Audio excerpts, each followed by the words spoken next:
আউযু বিল্লাহি মিনাশ শাইতানির রাজীম। বিসমিল্লাহির রহমানির রহিম। আল্লাহ পাকের দরবারে জানাই অসংখ্য হামদ ও প্রিয় নবী মুহাম্মদ রাসূলুল্লাহ সাল্লাল্লাহু আলাইহি ওয়াসাল্লামের নামে জানাই অসংখ্য দরুদ ও সালাম। বিশ্ব নবীর রেখে যাওয়া আল্লাহর কালাম কালামুল্লাহ শরীফ, তার মুখস্থৃত বাণী হাদিস শরীফ, এই দুটোকে আমরা আঁকড়ে ধরে যদি চলতে পারি, ইহকাল এবং পরকালে আমাদের কল্যাণ হবে। ইহকালে সর্বদিক থেকে ভালো হবে, সেই সাথে সাথে পরকালে আমরা সর্বদিক থেকে মুক্তি পাব।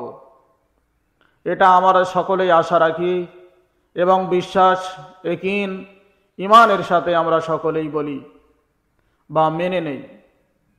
সেই আল্লাহ পাক রব্বুল আলামিন তার কালামুল্লাহ শরীফের ভিতরে বলেছেন, বিসমিল্লাহির রহমানির রহিম, ইন্নাল্লাহা মা'আস সাবিরিন।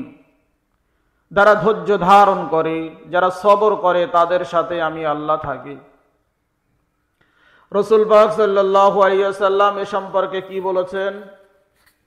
বিশ্বনবী বলেছেন, শুনে রেখে দাও ওহে জগৎবাসী, ওহে উম্মত উম্মতানি, তোমরা শোনো। তোমাকে কেউ গালি দিয়েছে, তার পাল্টা তুমি তাকে গালি দিও না। তোমাকে কেউ কটু কথা বলেছে, তুমি তার পরিবর্তে তাকে কটু কথা বলো না। তোমাকে কেউ বিভিন্ন রকম মন্তব্য করেছে, তুমি তার বিরুদ্ধে কোনো মন্তব্য করতে যেও না।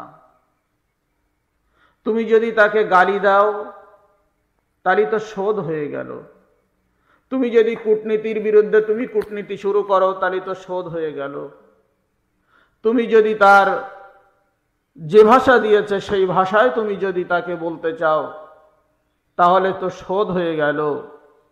রাসূলুল্লাহ সাল্লাল্লাহু আলাইহি ওয়াসাল্লাম কত সুন্দর কথা বলেছেন।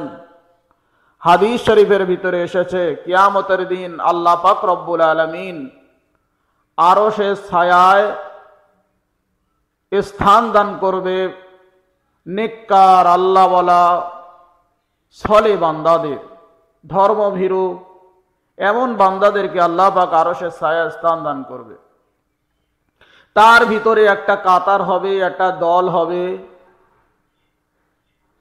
ফেরেশতারা তাদেরকে ডেকে জিজ্ঞাসা করবেন, আল্লাহ পাক রব্বুল আলামিন সিংহাসনে যখন বসবেন বিচারক হয়ে, তখন ফেরেশতারাই জিজ্ঞাসা করবেন, আল্লাহ, এরা তো দুনিয়ায় পাপ কাজে লিপ্ত ছিল, বিভিন্ন রকম গুনাহ করেছে, বিভিন্ন রকম ভাবে নিজে অপরাধ করেছে, হয়তো সঠিকভাবে তোমার ইবাদত বন্দেগীও করতে পারেনি, কিন্তু এরা আরশের ছায়ার তলায় স্থান পেল কেন?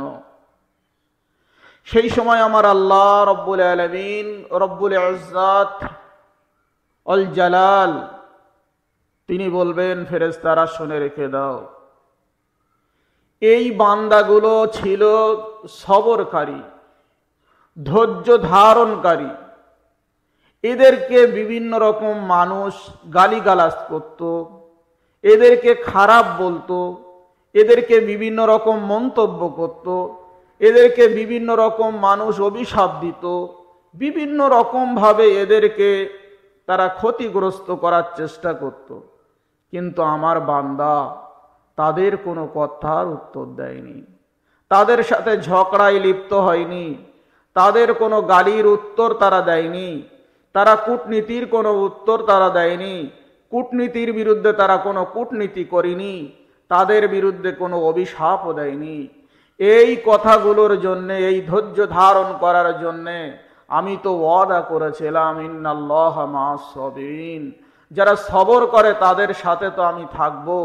তাই আমি আল্লাহ পাক রব্বুল আলামিন এদের এই কাজগুলো দেখে এত খুশি হয়েছি, এদের এই কথাগুলো দেখে এত খুশি হয়েছি, আমি আল্লাহ পাক রব্বুল আলামিন এদেরকে আরশের ছায়ার তলায় স্থান দিলাম। সেই সাথে সাথে এদের তামাম জীবনের ভুল ত্রুটি গুনাহ খাতা মাফ করে দিয়ে আমি আমার জান্নাত নসিব করে দিলাম। সকলেই বলুন আমিন।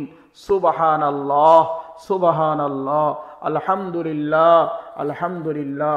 তাহলে দেখুন বিশ্বনবী মুহাম্মদ রাসূলুল্লাহ সাল্লাল্লাহু আলাইহি ওয়াসাল্লামের শেখানো কথার উপরে যদি আমরা আমল করতে পারি, আল্লাহ পাক রব্বুল আলামিনের এই আয়াতের প্রতি যদি আমরা ধৈর্য ধারণ করতে পারি, আল্লাহ পাক রব্বুল আলামিন আমাদেরকেও কিয়ামতের দিন এই আরশের ছায়ার তলায় স্থান দেবেন এবং আল্লাহ পাক তামাম জীবনের গুনাহ খাতা মাফ করে দিয়ে জান্নাত নসিব করবেন। সকলেই বলি আমিন। ওয়া আখিরি দাওয়াহুম আনিল হামদুলিল্লাহি রাব্বিল আলামিন।